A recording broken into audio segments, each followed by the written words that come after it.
بسم اللہ الرحمن الرحیم۔ السلام علیکم ورحمۃ اللہ وبرکاتہ۔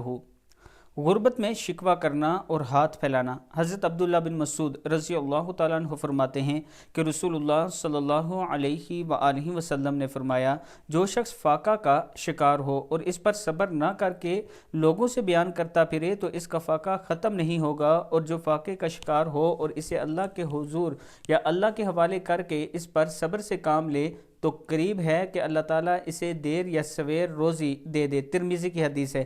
یعنی جو غریب ہو، جس کے گھر میں غربت ہو، لوگوں کے سامنے بیان نہ کیا کریں، اپنے رب کا شکر ادا کیا کریں اور اللہ سے مانگا کریں، وہ آپ کو ضرور عطا کرے گا۔ اس کے ساتھ میں اپنے دوستوں سے گزارش کروں گا کہ ایک ایسی مسجد جو کہ میں بنوا رہا ہوں، یہ مسجد اس کے چاروں طرف غیر مسلم رہتے ہیں، اور جو بیچ کی آبادی ہے وہ بڑے ہی کمزور لوگ ہیں، غریب سے لوگ ہیں، انہیں مسجد کی ضرورت ہے۔ الحمدللہ مسجد کا کچھ حصہ تیار ہو چکا ہے۔ آپ دوستوں کے ساتھ تعاون کی اپیل ہے، آپ دوست تعاون کریں۔ یہ میرا واٹس ایپ نمبر ایزی پیسہ اور جائز کیش اسی نمبر پر موجود ہے۔ انشاءاللہ میں اس کی ویڈیو بھی آپ کے ساتھ شیئر کر دوں گا۔ السلام علیکم ورحمۃ اللہ وبرکاتہ۔